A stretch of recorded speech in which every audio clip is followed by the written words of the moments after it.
Hey everyone, Mo here, and before the video begins, I just want to let you guys know that my schedule has opened up for me to do coaching again. So if you're interested in private one-on-one coaching for me to help you, whether you're a newer player and you want to excel at the game very quickly and learn the fundamentals without developing any bad habits early, or if you're an experienced player who's already maybe platinum or diamond in your top 1%, but you need some help filling in the gap to get you to that 0.01%, to make you just some of the best, then hit me up on Discord and I can get you in some private one-on-one coaching lessons to help you polish up any skills you want to refine and help you learn all of the secrets to becoming a top player. That's it. I hope you enjoy the video. Hey everybody, Mo here, and in this episode of Deck Guide for Dummies, I'm bringing you guys a deck guide on the new, I call it Ziggs Pirate Burn Deck. I don't really know what people are calling it, but it's the Ziggs Poppy Burn Deck that's going around that got popularized. I saw this list originally from Soga, and I've been using it, and the deck's really, really good. We saw my meta report yesterday that the deck has the second highest win rate in Masters at the time for last week. It has one of the only two, if not the only, win rate that's 55% plus and Platinum plus, so it could be looked at by the devs for a nerfing. The deck is just extremely strong, extremely aggro. It kind of reminds me a lot of the old Pirate deck of Misfortune Gangplank, except it's a little bit more low to the ground. You get to use things like Tenor of Terror, Ziggs, Poppy, stuff like that to keep it low and have less bricked hands. So, in this deck guide, I'm just going to go over, like, why each card is on the deck, and then I'm just going to play a bunch of games for you and kind of talk out my thought process, because this deck doesn't need too much explaining. Basically, everything in here is redundant. It's all just me, like, it's a good aggro card or a good burn damage card or something like that. So, I figured you guys will probably learn a lot more if I just played some games and told you my thought process throughout the games and stuff like that. So, before we get into the guide, I want to remind you guys that 60% of the people that watch my videos aren't actually subscribed to me. So, if you guys could do me a huge favor and click the subscriber button and then click the bell icon, it helps me out so much with the YouTube algorithm, and it makes me a very happy guy. So that's it for the intro. Let's get into the deck guide.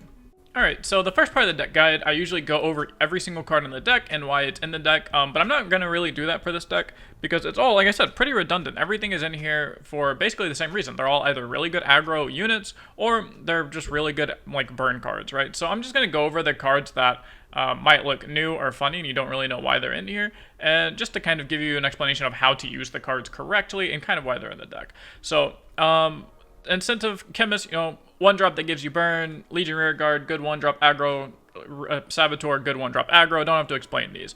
Conchologist. So the reason Conchologist is in the game, or in the deck, is because your pool for 3 or less mana spells, in Noxus and Bandle City are actually really, really good. You can get a lot of really good aggro cards. You get like Blade's Edge, which is burn, Elixir of Wrath, which is, aggro, like a pump spell, burn, aggro. This could save you if they're playing against something and you need to kill something very, very important. Flock is really good. Brothers Bond, aggro. Death Lotus saves you against like anti-swarm. Stitches can be aggro. Transfusion, aggro. Can, like, very niche scenarios. You can make them discard something like their Eye of the Dragon, right? Kill something, aggro. Like, you have so many, like, aggro. You have so many good aggro hits. On top of that, obviously, you have Fervor right here. So you have Noxian Fervor, so you can get more burn off of it. So Conjurologist has just a bunch of really good hits and very few, like, actual whiffs. Even things like Guile, which are typically bad to put in your deck. I've used these to stop, like, lifesteal units from blocking me on the turn I'm going to kill them. Or to stop just a blocker in general, or stop a Vi from attacking me, stuff like that. Stop a Poppy from attacking and getting a big swing in. So there's just about everything in this pool. Your odds, because you get 3 options, are going to be generally just really, really solid. Even like stress defense to keep your Ziggs alive or to keep something alive, right? It's really, really, really good. So Conchologist is in here just to give you more versatility, more burn, most of the time more aggro tools, while also just being a body. So it's like a free 2/2 that also gives you a spell, so it replaces itself, so you never go down in card advantage. It's really, really, really solid. The other cards that might look funny is Mayor. Mayor's just in here to generate, random cards and do random broken shit, because Mayor is a broken card. When it's left untouched, it makes all of your other things cost less, like your Tenor cost less, your Poppy cost less, your Ziggs cost less. It makes all of those cost less, so you can have some, like, super nutty turns, as well as, of course, everyone knows you can always just go, like, Mayor into Telescope, just a bunch of stupid stuff like that. And Mayor is a really easy way to activate your Tenor of Terror, which impact damage is direct damage, and that's why Tenor of Terror is in this deck, because direct damage is broken. That's why Stone Stackers is in here. 2 mana, 2/2 tough is pretty good keyword. Have that or add direct damage on top of that is really, really, really good. Who would have guessed?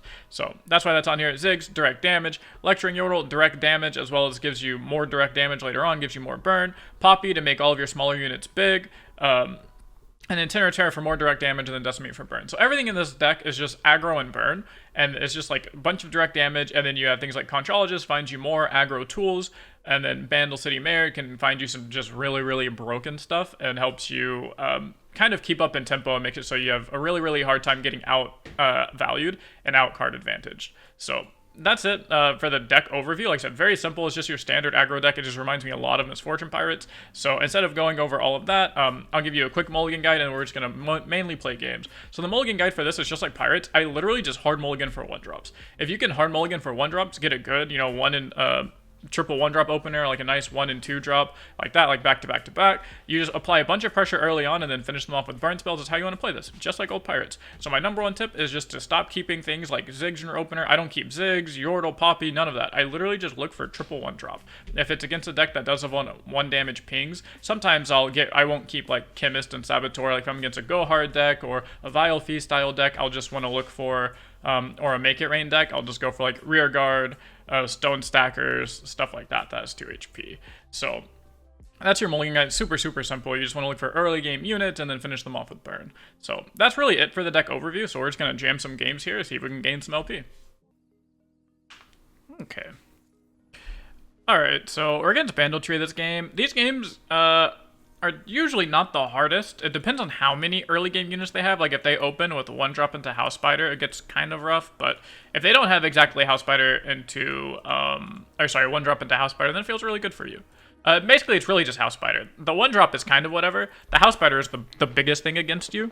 So we're just going to play our 1-drops here. Luckily, we got a really, really nice hand. We got quadruple 1-drop, so we get to go triple 1-drop opener, which is your best opener on, you know, most Swarm aggro decks. So they do have a 1-drop here. We're going to play Chemist just so we have a blocker for Fizz.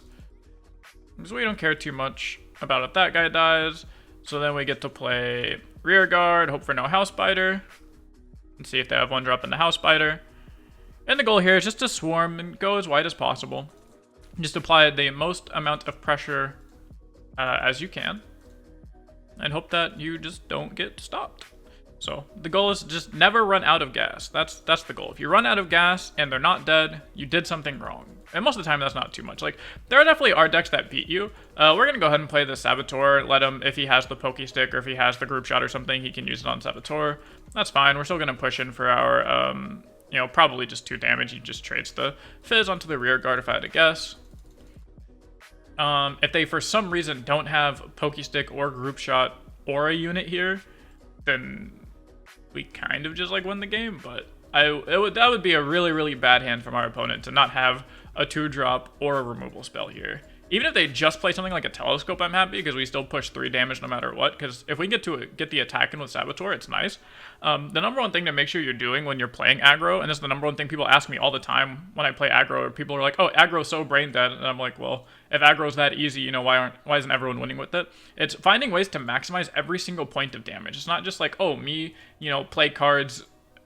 Whenever I draw the me play cards on curve, it's usually trying to figure out like which way you want to draw it. So the reason I played like these specific 3 instead of like double Chemist Rear Guard or double Chemist Saboteur or something like that, are all for reasons. So he let me get the 1 attack with Saboteur, so that's a misplay from our opponent here. But we take those. Every 1 point of damage, we like that.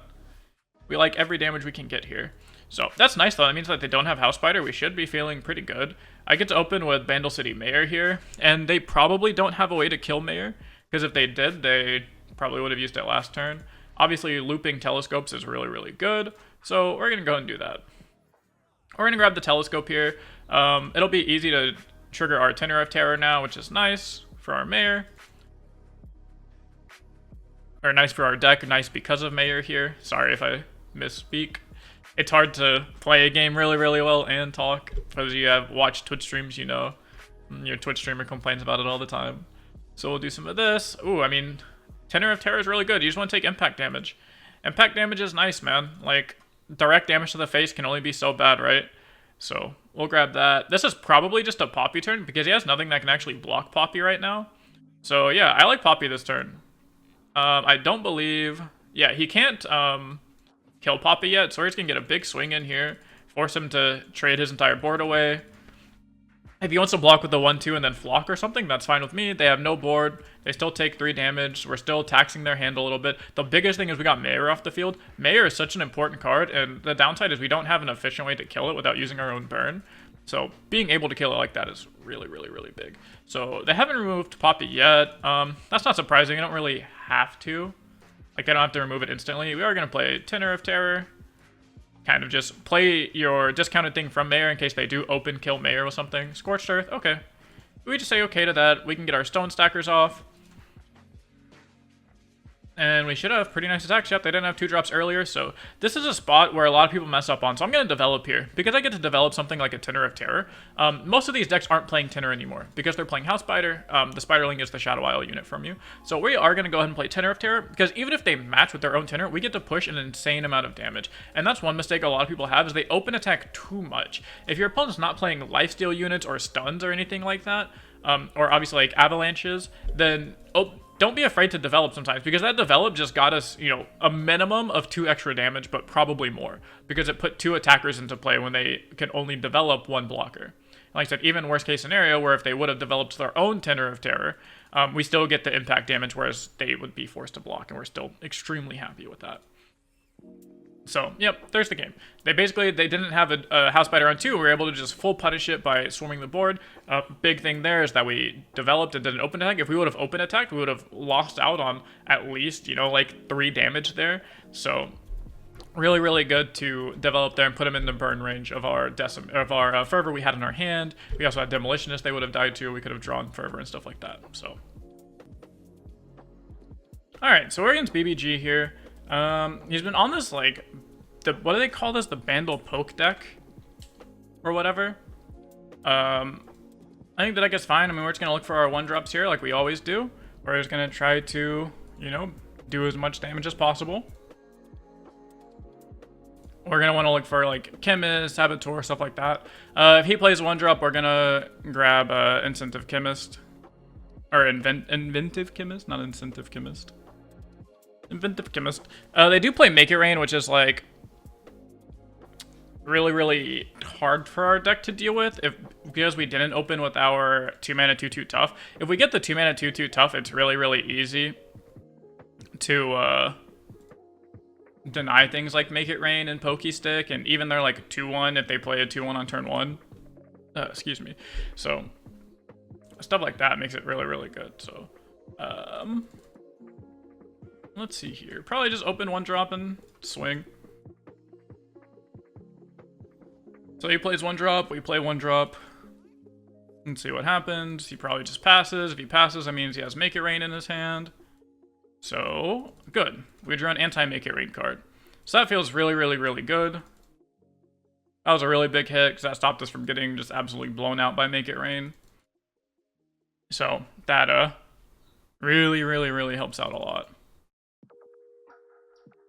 So, what he could be considering here is, you know, does he still Make It Rain? He plays another 1-drop. I mean, that's fine by me. We're just going to full send here because, you know, if they do Make It Rain, I'd rather just trade off this 2/1 here before it starts getting, like, parlayed or, like, parlayed, like I said, getting hit by Make It Rain. If he blocks here, I'm assuming he probably just has, like, yeah. So this is just going to be, like, Keg Girl into Make It Rain.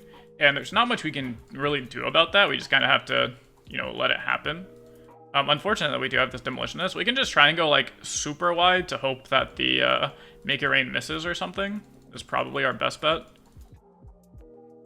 Just to try and just go so wide that the Make It Rain doesn't hit our 2/1 or doesn't hit, you know, too much of our board. Like, this is a matchup where we prefer Make It Rain to go face. So let's see here. So we can play Saboteur. Let's see if they have the Make It Rain. This is where he would use it. And there's the Make It Rain. Yep, so pretty amazing hits. Honestly, that's like the best case scenario for our Make It Rain there. This doesn't really matter. I don't care too much. He already has his Plunder trigger, so we're just gonna click OK. We're gonna click OK. And then we can just Demolitionist on the Stone Stackers here over and over and over again. Because, cool thing, Stone Stackers has tough, so it doesn't even take the 1 damage from this Demolitionist. So we just do this. They have to have another way to like deal 2 damage, but they can't really. And they'd have to be like Keg into Make Green, but I don't think they can burst speed a Keg in unless they're playing line him up, knock him down. Black Market Merchant, that's pretty annoying, but overall shouldn't be too big of a deal. So we're just gonna do some more of this.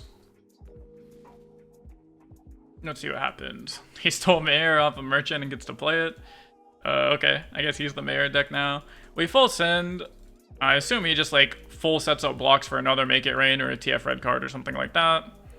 He goes to 8 though, which is really, really nice. Oh, dang, 10. 10 is less nice, because 8 is we only have to draw 1 more Decimate and we win the game. His GP is only 2 out of 5, which is really good. The hardest thing in this matchup specifically is when they do play GP, the game is kind of just over. So you end.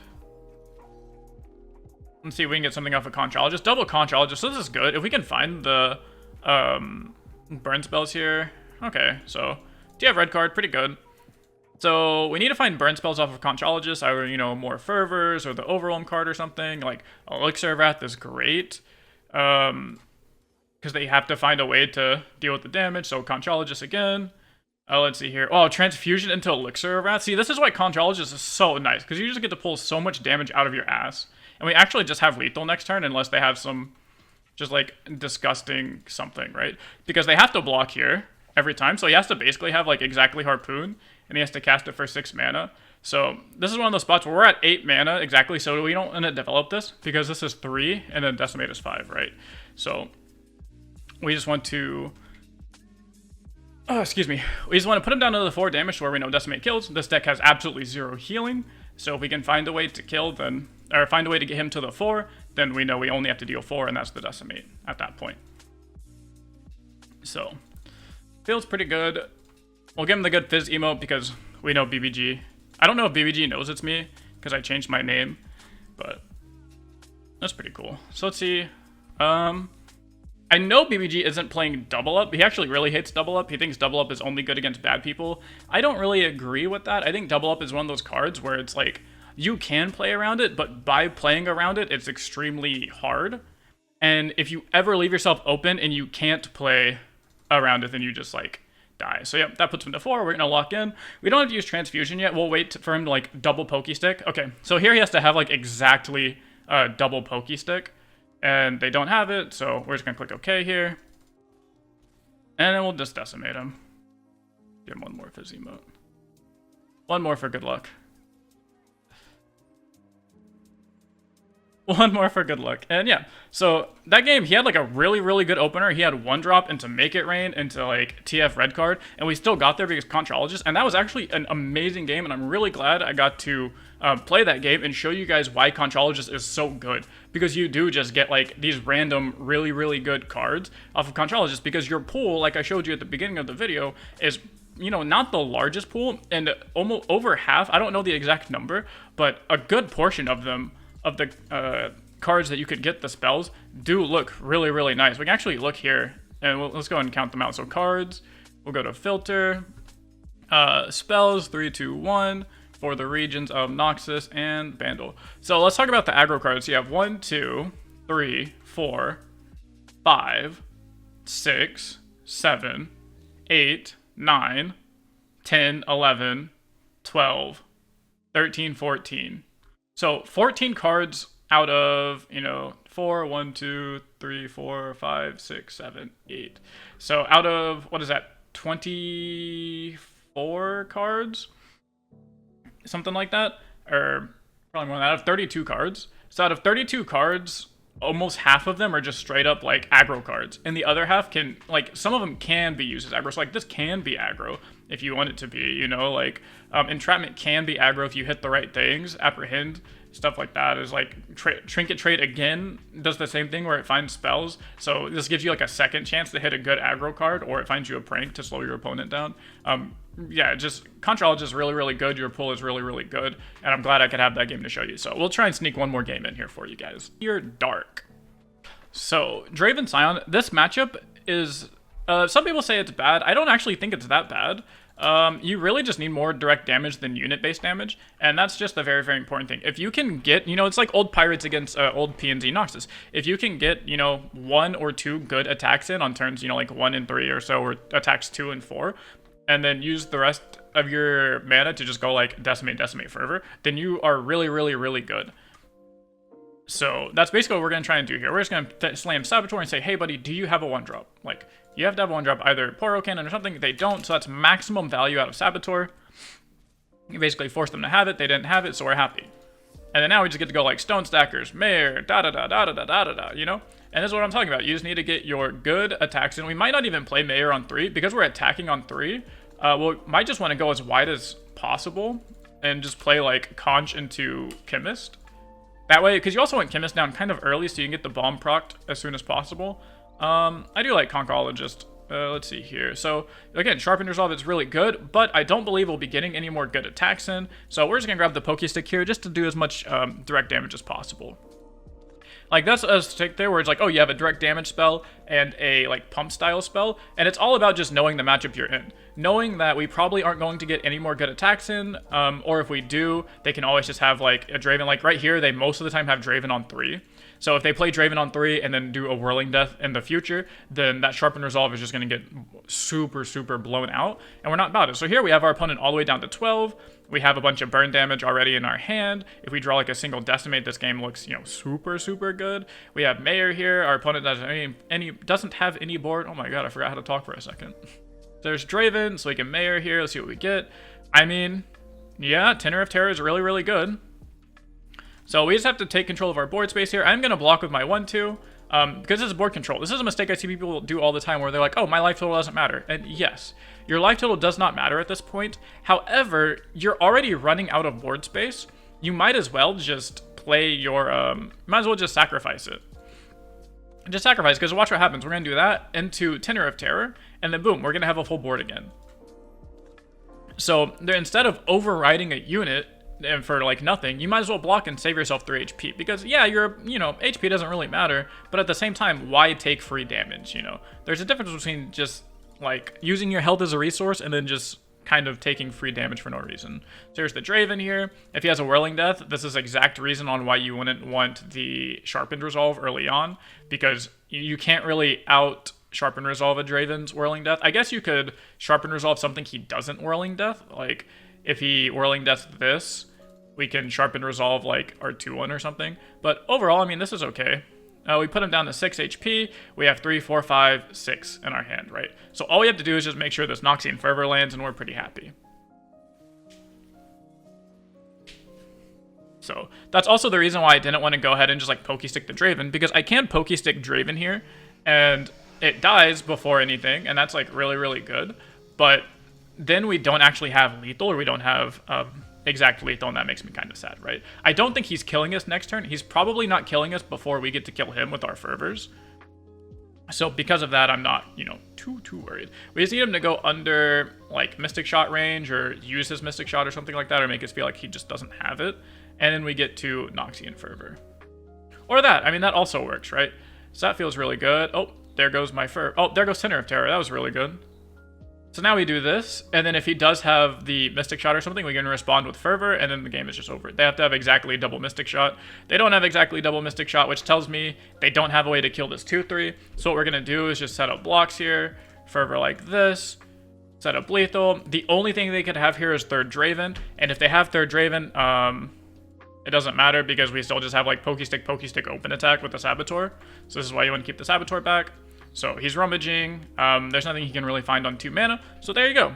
One again, 3-0. This matchup's usually not very good for us, but we had that nice open attack. We picked direct burn damage spells instead of pump spells, and things just looked really, really good. And that's how you play those types of matchups. Those removal heavy matchups, you just want burn. You just want to get like 1 to 2 good attacks in, which is exactly what we did. Not even 400 LP. What is this? Come on, Riot. You're killing me here. Not even 400 LP. But, yeah, sorry. It tilted me. You, against the removal heavy matchups, you just want as much burn as possible. We got our 1 to 2 good attacks, and we got a good attack in on turn 1. We got a good attack in on turn 3, where we were 4 wide. And then we ended it off with, like, Fervor, it was Fervor, Bomb, demolitionist off the top, but we still would have had the pokey stick. So all of that burn was going directly to his face. None of it was going onto units or anything like that. So I hope you guys enjoyed these games. If you have any questions, I hope I got to show off all types. I got to show off a game where we went full in on we went on Conchologist, so it showed you how to use Conchologist and why that was really good. We got to play a game against a removal heavy deck, which is that Scion Draven mid-range, to show you how you want to play against those. So you want to go just, good attacks in early and then burn them out. And then I don't actually remember what our first match was against Bandletree, so that showed you how Swarm was really, really good with things like Mayor and Poppy and Tender of Terror. So I got to show you all three of those. I got to show you a Swarm matchup, a Burn matchup, and showed you how Conchologist was good. So I hope you guys enjoyed the video. I hope you guys enjoyed these styles of videos where I go over all of my plays and kind of think out loud for you, even though I do misplay sometimes because it is really hard to play at a top level and talk out everything. At least it is for me because I'm not used to it. So if you did, let me know in the comments if you want to see these types of guides for the deck guides for dummies instead of me just going over the decks, going over the mulligans, all that. If you want to see more of the just play the deck and tell you how I play it, you can play it with me through the game. Stuff like that. Just any type of general tips, I really appreciate it in the comment section below. Join my Discord. The link is in the description below, as well as the deck code to this. This Poppy, burn deck will be in the description below as well. Go follow me on Twitch because I stream on there almost every single day. I'll be there live tonight, smurfing on my Asia account. And that's it. I'll see you guys in the next video.